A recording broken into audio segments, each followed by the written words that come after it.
Hey guys, Kevin Cage back with another cryptocurrency update. Welcome to the channel. Like and subscribe if you're serious about the digital asset space. And let's get right into it today. One take and uncut. It seems everything that we've been saying and hearing about for so long is finally happening. As we can see, just to touch on this because there's a bunch of information I need to get through today for you guys. Super fascinating. Again, let's just touch on this briefly and then we're going to get into some points specifically about Ripple in recent news. So right here, Shanghai gold boss wants super sovereign currency for post-crisis times. Interesting. And of course, all related to gold, as we said. Keep in mind, these groups that we're watching, none of this is financial advice, just things to watch for. Do your own research, question everything. We have to keep an eye on the Asian Infrastructure Investment Bank. All right. There's a lot of, rumors and theories talking about them teaming up with HSBC again, seeking level playing field for banks. Funny enough, to no surprise, they're also a Ripple member. All right, all directed XRP Arcade. I love doing this. You can go to their website. You can see kind of Ripple partners.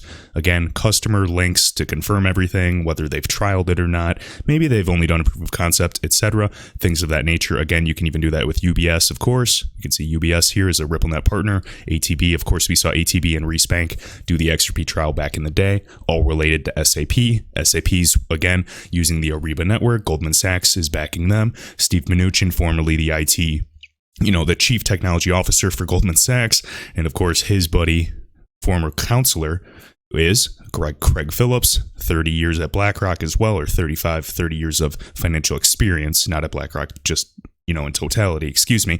And then of course he leaves and is now board of directors on Ripple. You can just kind of see all the chess pieces coming into place. People are curious why price is so low. My theory, as I always share, is keep prices low as possible for as long as possible until they're ready to go. They don't need to, move the price until they're ready. Why do it beforehand and, potentially attract the attention of speculators? All right. Let's get into this really quick. And now I want to kind of talk about gold. I want to talk about energy backing with, oil and various other commodities, and then where I think XRP could play a role. And then we're going to go in depth on an article about how utility settlement tokens will actually drive XRP adoption. So tons of information today. Trying to breathe here, sorry. And holding a sneeze. Okay, so the president of Shanghai Gold Exchange called for a new super sovereign currency to offset the global dominance of the US dollar, which he predicted will decline long term while gold prices rally. My thoughts, I think that we are going to see gold go up massively by end of year. Now, does that mean that short term it could tank? Who knows? I'm not going to speculate with that, but we have all kinds of analysts calling for 10,000 plus per ounce for gold by end of year. All right. I think metals will potentially rally before cryptocurrency. If they do at the same time, that's awesome. It's just, one of my theories. So right here, U.S. Federal Reserve cut interest rates again to near zero, basically, negative rates already. And we can see unlimited quantitative easing printing by the Federal Reserve, further, inflation for the U.S. dollar. It's kind of the end of times. I think they kind of want to run it to the ground. We know that the U.S., even with, the USD being the reserve currency, they simply know it's time to switch it up. And it's in their best interest to switch it as well. We can see this, quote, future global trade needs a super sovereign currency system under which no single country has the power to freeze the international assets of another country. You guys can do your own speculation there. I think I've kind of shared my beliefs in the past. Who held senior roles at China's central bank? We know that obviously Ripple is in contact with them. Even years ago, Ripple going to their actual offices and discussing with China. Just question everything. At one point, you're going to realize there are too many coincidences. All right, we can see this. When the Fed turns on the liquidity tap. Interesting. I'm thinking of on-demand liquidity or some version of it. And again, XRP is open sourced. It can be white labeled and built upon. The US dollar will, in theory, be in a long-term depreciatory trend. It's a unique word for depreciation. He said, even though the panic of the current crisis could trigger a temporary scramble for greenback. Okay. We're going to keep going. Again, talking for super sovereign reserve currency, disconnected from individual nations. You can see this. Indeed, gold, one of the most ancient forms of money, falls into the category, but its supply is finite, limiting any role it can have in global trade. Right? Seems like it needs a little assistance. I think gold on its own is not enough. Potentially, we need other energy sectors in oil and commodities. And then what's going to provide liquidity for those groups? It makes you wonder, things that just kind of make you go, Okay, the currency the world ultimately chooses for global trade must not be one that gives someone privilege while exposing others to insecurity. Now, let's just kind of take a look. So we've seen, the AIIB, we've seen the Asian Development Bank, we've seen the Bank of International Settlements, we've seen the International Monetary Fund, all talking. And of course, Ripple has consultative roles, it seems, to talk with them. Are they simply just consultants, or are they helping them roll something out, maybe new technology that could be really, really interesting? Does it, have anything to do with the XRP ledger potentially? I'm not sure, but I do have my suspicions. Even right here, guys, Christine Lagarde, when she was IMF director, talking, and now she's actually the president of the European Central Bank, she's talking with the same narrative, guys. Look, at the international level, we need to provide a more level playing field across borders. Here, trade looms large. We know that for many decades, opening borders to trade has spread new technologies. Same thing HSBC, as I've already shown you. All right, now I've kind of given my 2 cents there. Let me get into some additional news. And before, I remember just seeing something. I think it was a cool _XRP on Twitter, just making, a great point again, guys. With R3, there's people that are split and they don't think that R3 utilizing Corda Settler will ever plug in and kind of team up with Swift and essentially settle with XRP. And that's fine. But some people think, R3 is never going to use XRP ever. And I kind of think that's silly. Again, they made a good point and they said, well, if that was the case, R3 would have never had that massive lawsuit over XRP, over the $5 billion at discount that they were offered to by Ripple to begin with. So if you don't believe that, you're telling me that R3 simply was suing Ripple to get their $5 billion XRP at that, discount just to sell for profit and dump on the market? No, I don't think so. They're a massive consortium of some of the biggest banks in the world. And why wouldn't they want to use XRP? Think about this. It was the first settlement mechanism named by Corda Settler. Okay, it can use any digital asset, but only XRP was named. And let's ask a question here. Who is one of the biggest shareholders of both R3 and Ripple? SBI. Interesting. Well, when you critically think, guys, in my opinion, all roads lead back to XRP. Just wanted to make that point.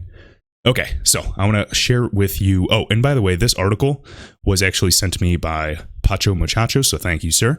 And now we're going to be talking about UBS digital currency and how it impacts XRP's future.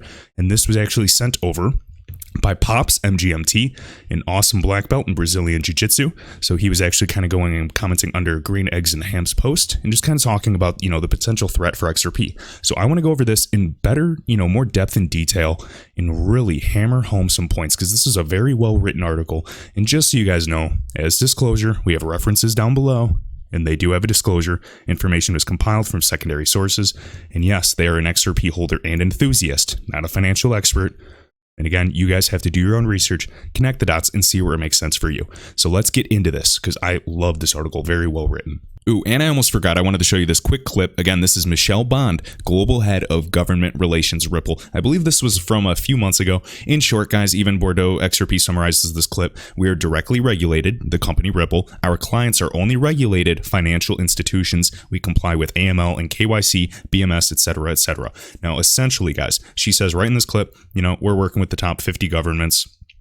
Just a matter of time. And what you have to do is kind of just question it.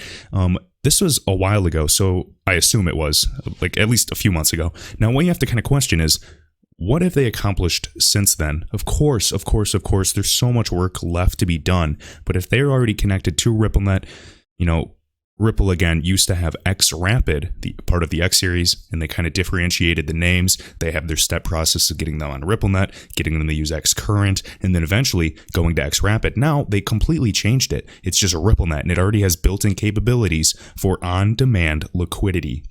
Really interesting when you see other groups like ACI Worldwide, which is one group that we've talked about potentially white labeling the tech, since they do settle $14 trillion per day in values, securities, etc. So it does make you question it. Now, this is not just, pure facts and evidence.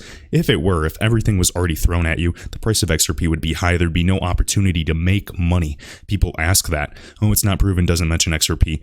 Yeah, that's why this is a speculative investment and an opportunity to make the money and get there before the money gets there. I know you guys like that, but as I always say, don't follow the money. You have to beat it there. Now listen up.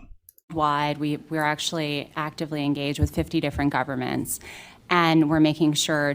Actively engaged, not, not talking to China years ago like we saw those documents of Ripple meeting with them. Actively.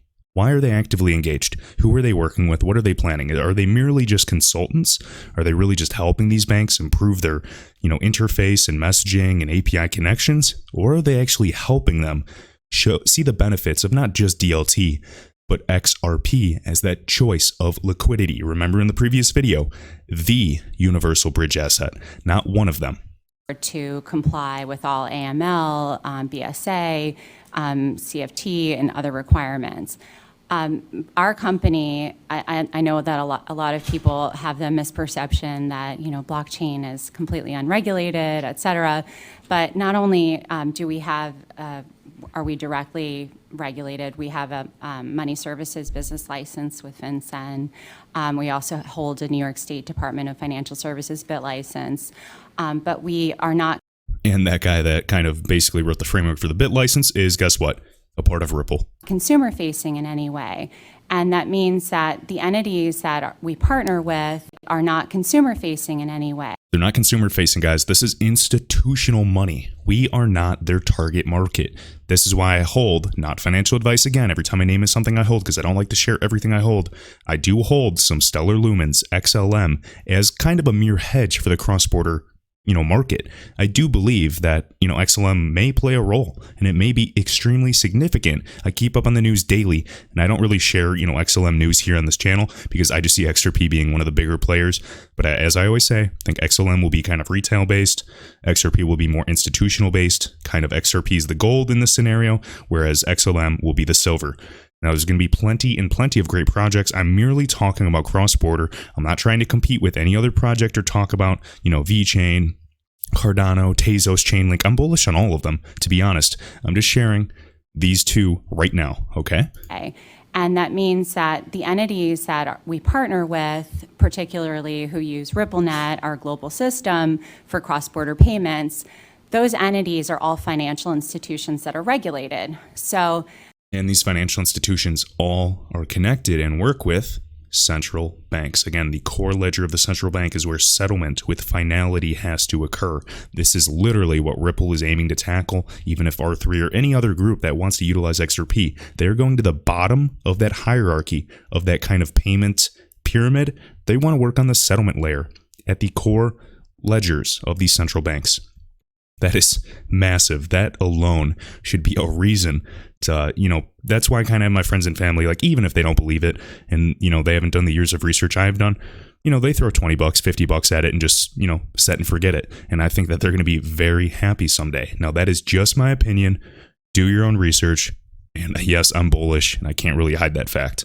They're regulated banks and they're regulated payment providers that all have their own, AML, FinCEN requirements.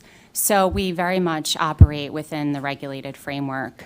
As far as, there's obviously all of the, the whole host of AML requirements. All right, here we go. Let's keep going. Now, I want to go over this article again. Thank you. This was Pops, MGMT. Follow him on Twitter. So, right here, UBS, digital currency and how it impacts XRP's future. I've already kind of shown you again, UBS is a RippleNet customer. There's no question about it. You can see additional other groups here. This is on Ripple Insights page. You guys can, do your own research and dig around and find more info as well. So, right here. In August 2016, Swiss giant UBS, along with fellow supporting institutions Deutsche Bank, again another bank along with HSBC that I say to watch, Santander, and BNY Mellon, makes me think of Matthew Mellon, again had almost $1 billion worth of XRP during that bull run years ago, have announced a joint project in efforts to implement a utility settlement token. People are saying this is going to be, the XRP killer every time any innovation comes with DLT or anything related to improving payments. You would not believe the number of articles, the amount of even, crypto maximalism and tribalism that attacks XRP. It's really, really comical. And, time is going to tell all.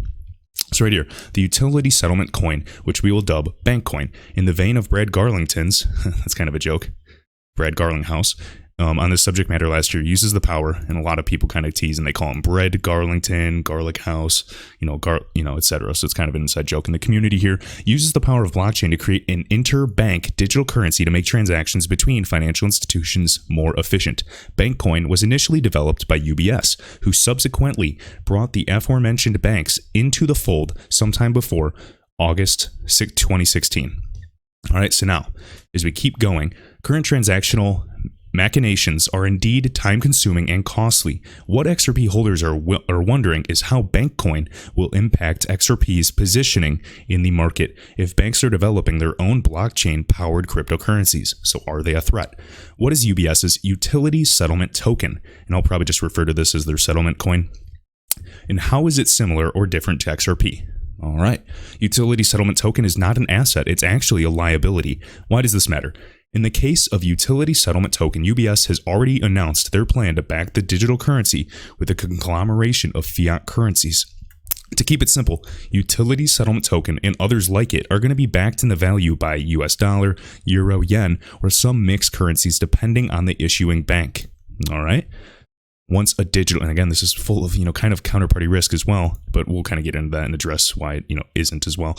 Once a digital asset is backed by physical fiat, then like any other asset, it's no longer considered an asset, but a liability. So why does making a digital asset a liability decrease its effectiveness in innovating how transactions are processed? Well, it's quite simple. Trading liabilities, regardless of the utilization of blockchain tech to transact, still requires the cumbersome movement of physical cash across borders to ultimately settle the payment. While blockchain technology will create more efficiency in internal bank transfers, it will not completely optimize how payments are settled. Remember, this is what XRP is tackling, the settlement at the core ledgers of these central banks. We can, use blockchain and DLT to improve the efficiencies between banks for interbank transfers in these small intranet type of networks. That's awesome. Permissioned basis. They have more visibility, can control the transactions, but it's still going to require an issue of trust, and we'll kind of get over that or go over that as well. So right here, head of strategic investment and fintech innovation at UBS quotes and explains utility settlement coin in an interview. We think a distributed ledger, again, XRP Ledger, can help banks better manage risk and increase capital efficiency. By moving post-trade processes onto a distributed ledger, banks can reduce settlement risk, counterparty risk, and market risk. But in order to do that, the cash that is the root of everything banks do has to be represented on the ledger. USC, Utility Settlement Coin, is a way of representing cash on a ledger. Right here, while USC may be a step forward for UBS in adopting blockchain to improve inter-bank transactions, it is not a viable solution for foreign exchange. All right? I've already done so many videos, guys, on CLS doing over 50% of foreign exchange settlements, explaining their connections to using PayPlus, which is Finastra's platform. Finastra, one of the biggest behemoths in the world, is already a Ripple customer directly, and they integrated XRP and Ripple for their payment platform. So do your own research, connect the dots, you tell me why I'm bullish. So XRP, unlike utility settlement coin, is designed to carry no counterparty risk, and I kind of disagree with that, but which clearly deems it the most optimal choice regarding global payments. The simple reason for this is that counterparty risk is one of the most inherent inefficiencies of foreign exchange. In the current system monopolized by SWIFT, sometimes multiple banks must work together to be able to accommodate a large foreign exchange trade. And that's highly inefficient, as we can see today. That's what we're doing. In short, USC is a digital currency like XRP, but its use case is in no way conflicting with XRP in the types of transactions it is designed to settle. Banks will most likely utilize XRP for global payments, but it should not be surprising if they were to utilize the power of blockchain to optimize internal bank transfers through their own digital currencies in addition to XRP. Do you see how they can kind of complement themselves? Even if they do use this and they're utilizing DLT and their own walled gardens coins, that's great. It's still driving attention, and there's still the issue of trust between these groups. Say JP Morgan and Wells Fargo work together and they create their own native token. Well, Bank of America and another group are going to, work together and create their own token. Now, how do they settle payments between each other? Are they going to still want to use SWIFT? Are they going to, improve their messaging, but still with the settlement layer, they have nothing and it's still going to be expensive, highly inefficient, take a few days? You tell me. Or are they finally going to put their differences aside and use an open sourced protocol once it's fully distributed and ready to go live and has that liquidity? And the tighter that liquidity gets and the spreads, the tighter they get, the cheaper the payments become. No counterparty risk, unlimited scalability essentially, or at least plenty for the use case that they're tackling. I could go on forever about this, guys, and I'm learning on a daily basis with you all. Why utility settlement coin does not compete with XRP as a digital asset for global payments. So unlike USC and various other bank coins, XRP is entirely independent of third parties for redemption. XRP is the only crypto or digital currency rather that does not entail any counterparty risk. None. Any other digital asset like USC, for example, operates as a debt instrument, aka not an asset, a liability, and is a form of a balance, which of course carries some level of counterparty risk. Counterparty risk is part of the inherent problem of moving money across the globe utilizing foreign exchange. Again, these FX markets are behemoths. This is another multi-trillion dollars per day. Can you imagine if XRP, when everything goes live, utilizes even a fraction of this? Massive. The volume, sub $1 XRP, no, the price has to drive right up. This is the original and core reason Ripple XRP even exists. Now, a lot of people say, okay, when the price goes up, guys, yes, we need more volume. We need high volume, high value transfers, okay? Currently, if that happened right now with the spreads, there's going to be far too much slippage. There's not enough liquidity in the system. But what we're seeing is that all these governments are working in tandem. All these FIs are working together, financial institutions. And it really seems the longer we stay low, the more bullish I become in terms of maybe they're waiting for just 100% market share and then they just simply go live. Because a lot of you think, oh my gosh, Swift has 11,000 customers. How are they going to organize and get everyone to go live? Well, it's really simple. There's huge behemoths, ACI, Finastra, these giant FIs and kind of payment hubs. And if they're integrated with XRP, they're already moving that value. So you really just have to go after the top 20% of the players, and they already do 80% of the volume. It's kind of that 80-20 rule, or Pareto's law. It's really, really fascinating, and that's kind of what I see. Now, let's say Swift, 11,000 customers. What's 20% of 11,000? Is that, 2,200? I think it's even far less than that, because if we look at the governments and the financial institutions, and then you look at the circulating supply of XRP, which actually people are kind of doing the math and showing it's closer to 3 to 5 billion. I'm just, I'm shaking my head in disbelief how people are not seeing this. Instead, there's kids just playing on their video games and on TikTok.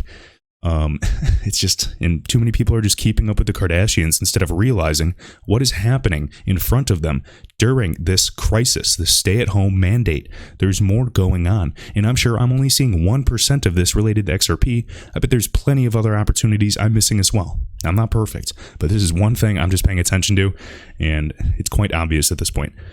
All right? We can see this. This is the original and core reason XRP even exists. In the current system, banks will trade tokens via SWIFT to transact with each other. These tokens carry fees, which add to the expensive costs of FX, foreign exchange. In addition to sometimes slow transaction times, XRP solves both these issues. Transaction costs, fractions of a penny. Remember when they sent $50 million and it was literally like pennies of a fee rather than, way higher amount of basis points, and then takes 4 seconds regardless of the amount. Now keep in mind, maybe 2 to 3 minutes when everyone's plugging and playing and there's human intervention for typing and the exchanges, but in terms of XRP over the XRP ledger, 3 to 5 seconds. Unbelievable. In summation, again, utility settlement token, or coin, is a blockchain-based digital currency that is a liability and requires physical movement of cash. It is a step up for internal transactions within UBS network, just like those other groups. So what is it, the IVNO with R3 helping them trial? We have Fnality, those utility settlement tokens. You can even look at other groups like Libra. Doesn't matter, JPM coin. It's a step up, it's awesome, but you have to realize nothing is perfect. So affiliate banks on the project, but these will be domestic payments, guys, within the country, serving an entirely different role. Remember, XRP, cross-border payments. Now, if they even go after, which it seems they do since they have full-time engineers working on decentralized finance, building derivatives projects and products, that's, even more game over. But I know people don't want to talk about that too much with, Codius's role and PolySign, even standard custody, because, a lot of people don't like too much of bullish content because, we're still sub $1. People say, shut up about, $100 XRP, $1,000 XRP. Let's get to $1 first. I'm right there with you. I just kind of wanted to draw a few, lines and connections. All right. Will there be cooperation and adoption among banks of UBS utility token? So each of these bank coins, whether it's UBS, whether it's Citi's Citicoin or Goldman Sachs Settlecoin, have a place in the redevelopment of transactional processes and options in their respective banks. This is clear, and this also goes for many future bank coins that are sure to be announced. I agree. And every single time, without a doubt, there's a new settlement coin or bank coin that comes to be, and it says, oh no, XRP's dead. All these groups are creating, central bank digital currencies or settlement tokens. Guys, please, I'm hoping this article is helping you, is helping shed some light on a few things. All right. So right here, innovating past transactional processes. This does not mean that Ripple XRP is now no longer needed for global payments. Quite the opposite. It's simply naive to believe that suddenly banks will put aside geopolitical competition-based gripes to adopt a single blockchain asset from one or a group of banks. Exactly. Banks compete with each other for political influence, market share, and are entirely unlikely entirely unlikely to turn around, adopt a single blockchain-based project developed by a competing bank, and then fruitfully govern this new marketplace, all while better positioning a single rival bank. Again, there's friction, there's no, trust, we need more interoperability, and that is why XRP is being dispersed. If you think that 50 billion, roughly right now, I believe, XRP in escrow, I think initially is 55, now it's kind of going down. If you think that is just for Ripple to hold and dump on, us, that's ludicrous. Miguel Valles, even in 2017, said, yes, that can be gifted to kind of a government organization, whether it's the International Monetary Fund or the Bank of International Settlements or like the Federal Reserve. It can still be gifted, guys. It's locked in escrow cryptographically. There's a greater plan for it. It's it's literally their plan to help disperse and kind of, spread this around for the network. They want network effects to take over. They don't want to hold the supply and utilize. The more people that use it, the more powerful it becomes. And I kind of go over this in every single video. Anyone that is spreading fear, on Twitter where I'm active, it's just a complete joke to me how people don't realize what is happening in front of their eyes. All right. So this is why, for example, Swift, a neutral entity, even exists, let alone had a 40-year monopoly on the market, all built 40 years ago, guys. And this is pre-internet, pre-digital era. It's time to revamp the world of finance. We already have the world of information with the internet, and anyone can build upon it. Banks have proven they would develop their own solutions for support a solution. Again, in my belief, this only further strengthens XRP's position to be the digital asset of choice for global payments, guys. Cross-border payments. Global payments, which requires banks to connect to payment gateways and provide settlement to move money globally, will always require a neutral entity to bridge between competing banks. Now remember, another neutral entity that was kind of built by Hyperledger and Ripple is a protocol called ILP, Interledger Protocol. This is going to be the protocol in tandem with the ledger, XRPL, and then the asset, XRP. They all work in tandem. It was, if I haven't said it already, ILP was gifted to the World Wide Web Consortium to kind of build, and this helps connect all of these networks, as I've gone over in videos yesterday, connecting bank networks, mobile wallets, online wallets, etc. So conclusion, why UBS utility settlement coin does not or does little to negatively affect XRP's penetration of the market. Again, basically comparing apples and oranges, as we've already said, in the case of any bank coin, any settlement coin versus XRP. We can still have these walled gardens work together. Maybe 30 banks working for, internal processes there, another 30 in another group, but they still have to interoperate. Countries still need the trust, and it has to be built on a neutral basis. Adoption of blockchain, its benefits by banks worldwide. Let me see here. And again, this is a good thing for XRP, guys, and we want competition. I've explained this in depth and detail, why competition will help drive innovation. If I see something that's actually taking tons of market share from XRP in the future, and, I'm like, oh, crap, I don't think we're going anywhere, I'm going to tell people I'm getting out. But for me, I just think it's a done deal. I'm looking at the biggest names in the world, not only in finance, but even, politics, I just simply think we have to wait. So not financial advice. Do not, buy more because I made this video.